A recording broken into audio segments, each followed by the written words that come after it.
It began in the hush of an early morning forest, where mist clung low to the ground, and the light had not yet found its way between the trees. A soft drizzle had passed overnight, leaving behind the earthy scent of wet leaves and damp pine. The forest was still, save for the hurried patter of bare feet over uneven ground. A baby, no older than 2, was running, his steps uncertain, arms flailing to keep balance, his cheeks streaked with mud and rain. And behind him, close and silent, a bobcat followed. At first glance, it looked like a hunt.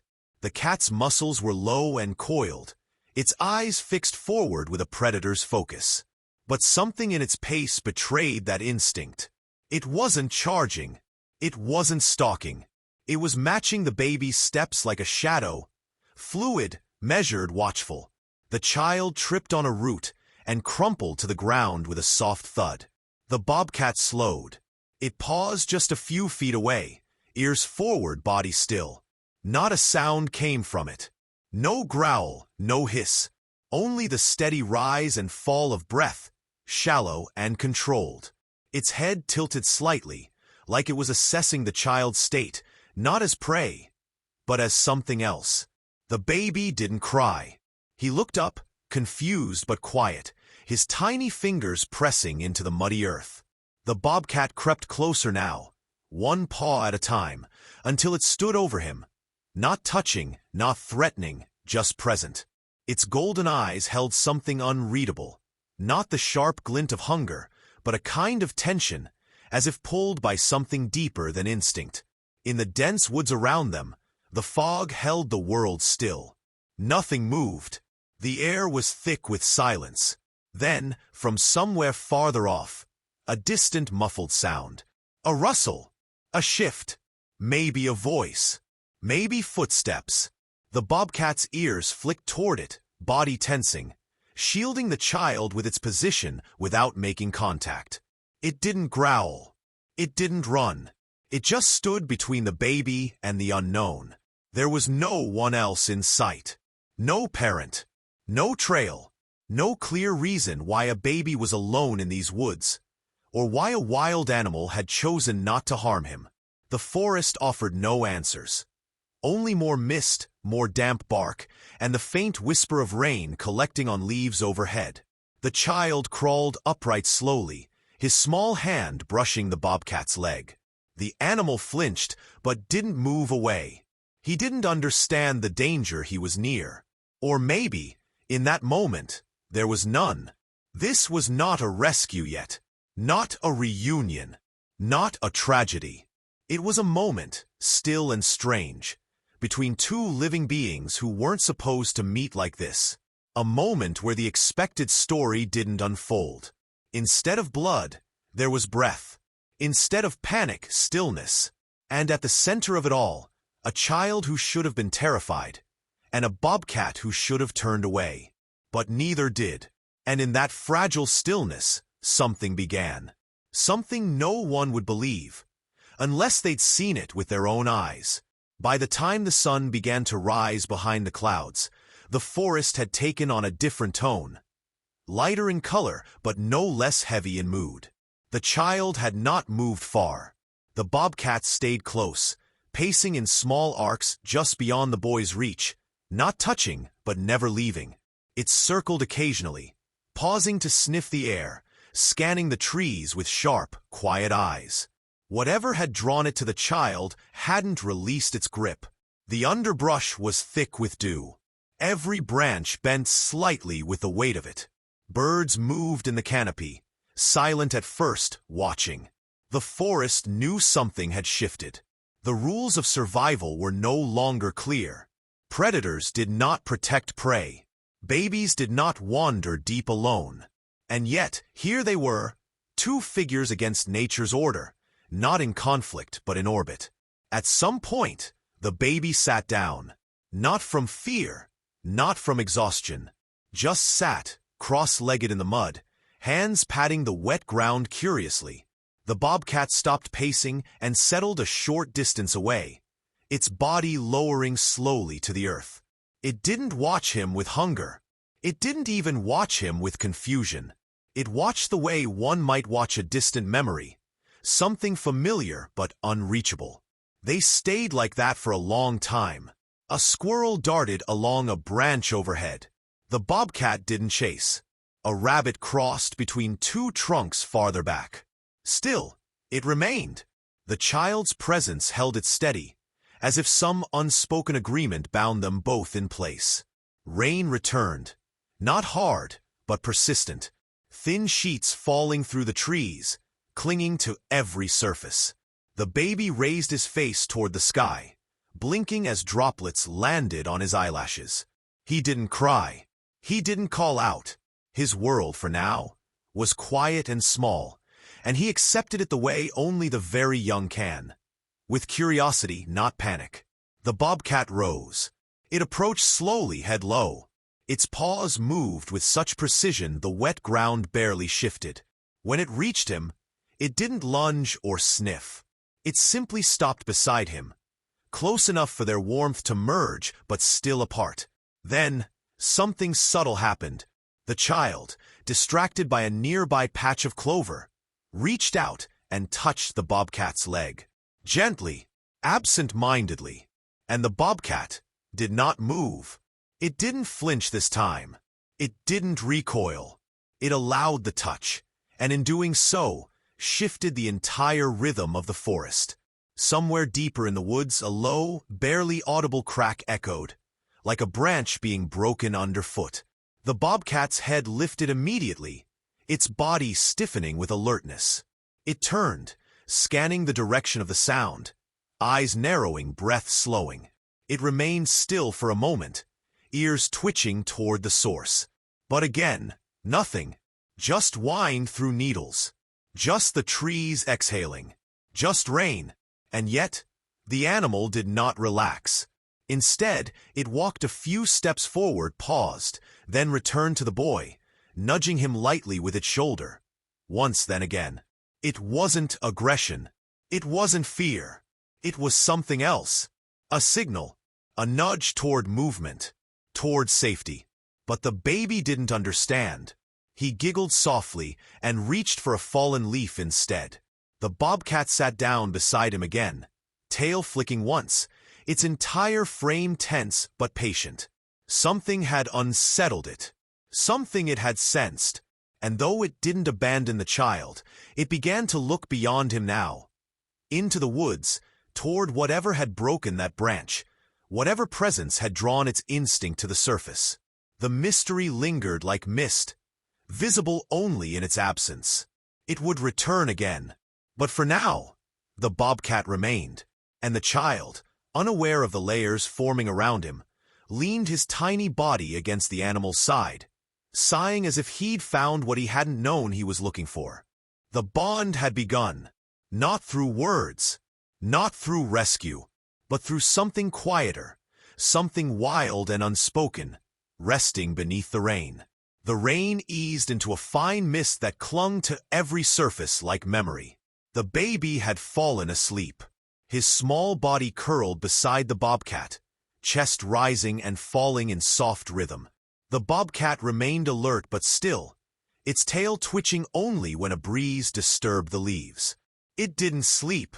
Wild animals rarely did in exposed spaces, but something about the child, his stillness, his scent, perhaps even his vulnerability, held the bobcat in place, as though sleep could wait until something was resolved. Hours passed like water through moss. Slow, silent, unseen. The forest never stopped watching. The bond between them grew not through dramatic moments, but through repetition. When the baby woke, the bobcat was there. When he crawled toward a puddle or a cluster of mushrooms, the bobcat shadowed him. Never too close, never far.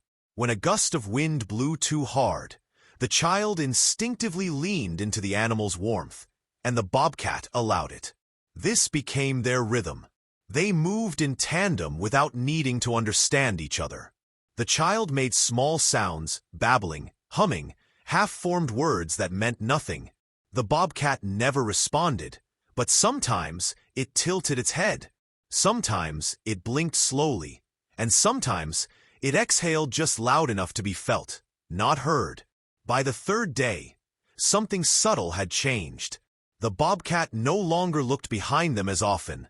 It no longer scanned the trees with urgency, but it had started returning to a particular spot, a low, moss-covered stump near a dead fir tree. Always that same stump. It would sit there for a few minutes at a time, head slightly bowed, as if waiting. The baby followed once, dragging a branch through the dirt behind him. When he approached the stump, the bobcat didn't move. It simply sat there, unmoving, silent. When the child reached up and touched the moss, the bobcat looked away, not out of fear, but as if in respect for something unseen. There was no reason for it, no visible meaning, but the bobcat returned to that place again, and again, as though it were a marker, a memory, a grave. It became part of their quiet story. Nights were colder now. The bobcat began to lie down closer to the child, sometimes wrapping its tail near him. When the baby stirred or whimpered in sleep, the bobcat shifted its body protectively, placing itself between him and the open woods. And yet, it never lost its wildness. It didn't purr. It didn't play. It was not a pet. It remained a creature of the forest, alert and untamed, but willing, for reasons no one could name, to stay by the side of a child who shouldn't have survived a single night alone. The days stretched on. Each morning, the bobcat led the child toward water, once to a creek that ran behind a thicket, once to a patch of soaked moss it scratched at with its paw, showing the boy how to draw moisture from it. The child mimicked these actions, not perfectly, but closely enough. He was learning without knowing he was learning.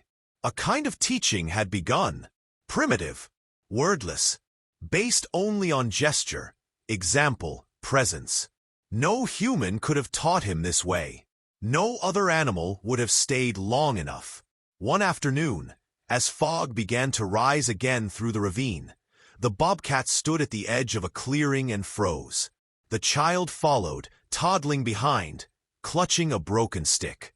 And then, without sound or warning, the bobcat's ears snapped back. Its body dropped low, tail flat, shoulders tight.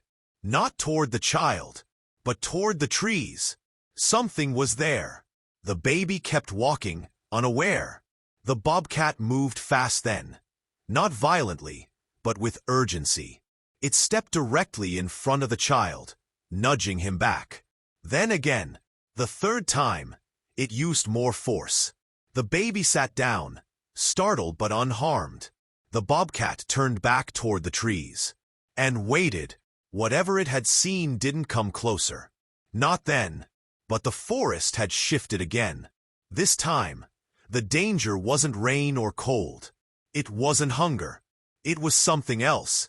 Watching, waiting, the bobcat stayed in front of the boy long after the tension passed. It didn't return to the stump that evening. It didn't rest. And in that shift, something unspoken passed between them. The bond wasn't gentle anymore.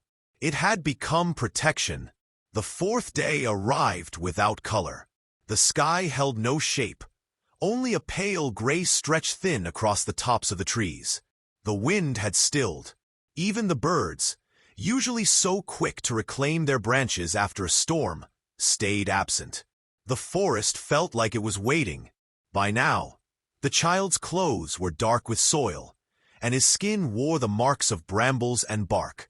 But his eyes were calm. He did not cry. He had begun to understand the forest in a way no adult ever could, through feeling alone. Cold, yes. Hunger, perhaps. But he wasn't afraid. Not with the bobcat near. That morning, the bobcat didn't move right away. It lay near the child longer than usual, as though unsure whether to leave the clearing at all. It sniffed the air, eyes darting to the east, toward the slope that dropped into a hollow no human had touched in years.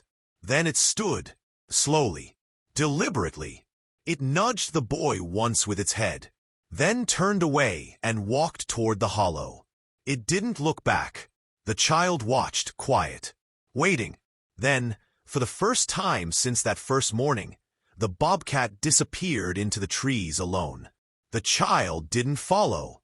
Minutes passed, then an hour, then more. The forest began to breathe again, but not gently. There was tension in its rhythm, like a string stretched too far. And then distant movement. Not the bobcat. A boot, pressed deep into wet leaves. Slow, careful. Another step. Then a shape. Human, male. Jacket torn at the sleeve. A radio clipped to his shoulder. Searching. The child didn't recognize him. He stood. The man froze when he saw him. He dropped to one knee, fumbled for his radio, called something in a voice too thick with shock to be clear. Then he inched closer, both hands raised, as if approaching a wounded animal. But the child didn't run. He didn't speak. He looked past the man, into the trees, searching for someone else. The bobcat wasn't there. By the time the rescue team arrived, 4 men, breathless, wide-eyed, speaking too fast. The child had already wandered back to the edge of the clearing. He stood facing the forest, still and rooted, as the strangers called his name. They thought they understood what had happened. They saw only a miracle, a lost child found alive after days alone. They wrapped him in a blanket. They offered water, soft food, warmth. But the boy looked over his shoulder once more before leaving the clearing, as if leaving something behind. The forest offered no resistance. It gave him back. But the truth wasn't that he had survived the wild. The truth was the wild had protected him. They never saw the bobcat. They didn't know it had returned hours earlier, just beyond the tree line, unseen. Watching, waiting, making sure. Its body was tense again, its breath short, but it stayed silent. When the child was carried away, the bobcat didn't follow. It turned instead toward the hollow it had visited earlier, toward the scent it had traced, the same one it had sensed that first morning. There, beneath a patch of disturbed soil and half-buried pine needles, was a shallow print in the mud. Human, faint but recent. And next to it, the torn fabric of a baby's blanket. The bobcat sniffed it once, and then turned away. This had never been a chance meeting. Not random, not a mistake.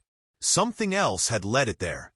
Maybe memory, maybe instinct, or something even older.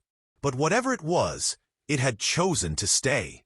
Not just for the child, but because something had tried to take him, and failed. 3 weeks later, the boy had stopped pointing toward the woods. At first, every time the wind rustled the trees outside the cabin, he would toddle to the window and place a hand against the glass. He wouldn't speak. He wouldn't cry. Just stare, like he was waiting for something he couldn't name. His parents had been found. A search that had started too late, stretched too long, had finally ended in a distant town when a truck registered to the family was discovered abandoned in a rest area. No note, no signs of a crash, but both adults missing. They were never recovered. No one knew how the child had ended up so deep in the wilderness.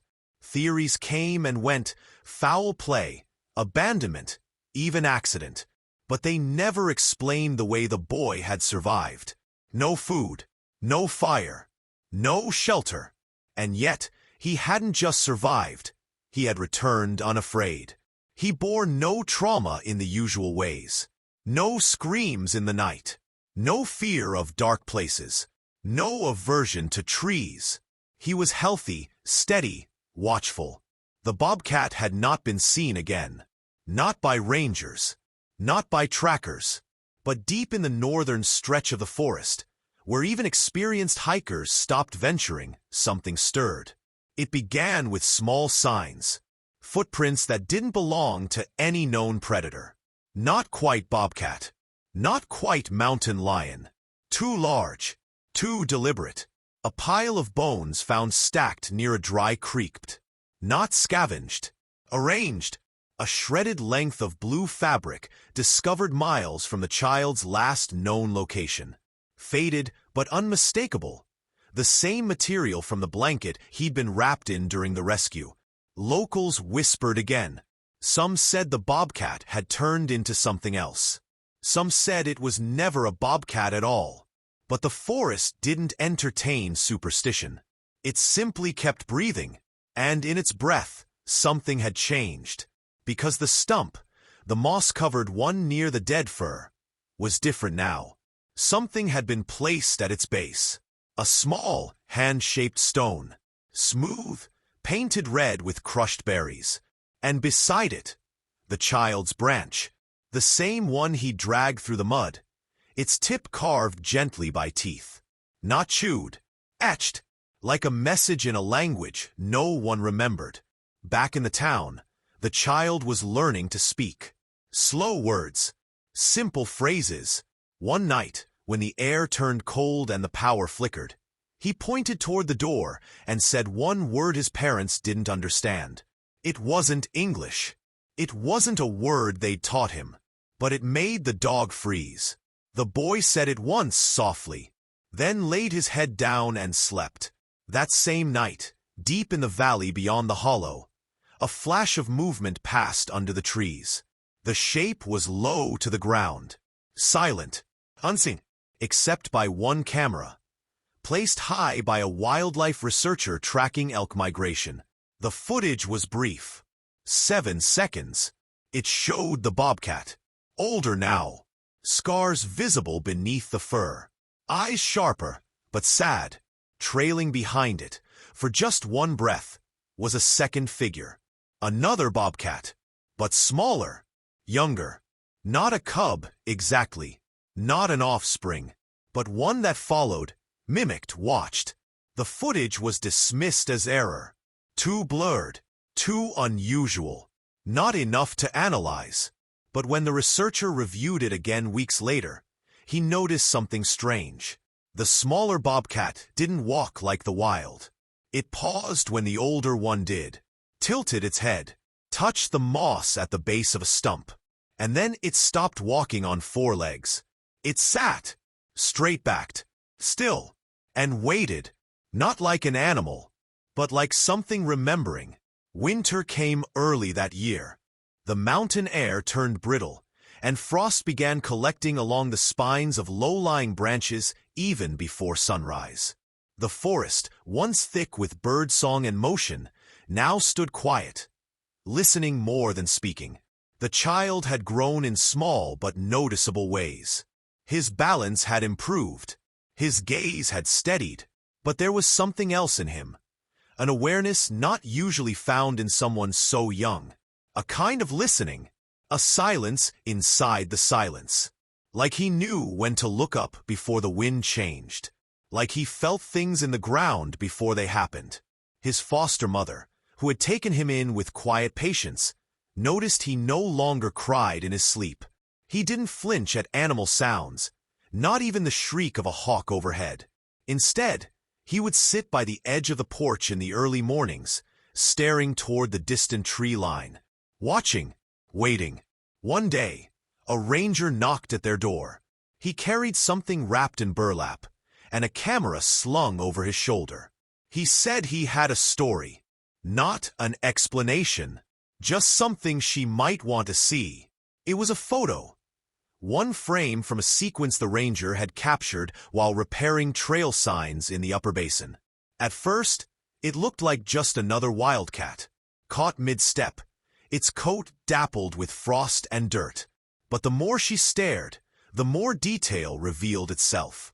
The bobcat was carrying something in its mouth, a strip of weathered blue fabric. The same fabric found with the boy. The same fabric from the blanket he was wrapped in when he was rescued. And where was it taking it? That wasn't clear. But in the next frame, the bobcat paused beside a second animal. Smaller. Not a cub. Not exactly. But following. Mimicking. And in the third frame, there was no motion. Just the two animals standing at the edge of a clearing. Facing something. A stone. Painted red. The woman didn't say anything. She only nodded, then turned to look out the window. That evening, the child wandered to the edge of the backyard where the woods began again. He stood in the stillness, hands by his sides. No toy, no coat, just presence. And in that moment, the wind picked up. Not strong but purposeful. It moved through the trees, carrying pine and snow, something older than winter, older than names. And the child smiled, not because he saw something, but because something had arrived. Somewhere deep in the forest, a shape moved between the trees, slow and silent. It stopped at the moss-covered stump, placing a new object beside the old ones. A flat stone, smooth and gray, with 3 small scratches carved into its surface. Then it looked up, toward nothing, toward everything, toward the space where once a child had sat beside it in the rain. No sound marked the moment. No growl, no cry, just the wind brushing past, lifting one leaf into the air, turning it gently over, and setting it down again. And for a long time, nothing else moved. Not the trees, not the ground, not the sky, until morning came, and the forest exhaled. The child never spoke of it, but sometimes, when the world grew quiet enough, he would press his palm against the window, not to leave, not to return, just to remember, and the forest always remembered back.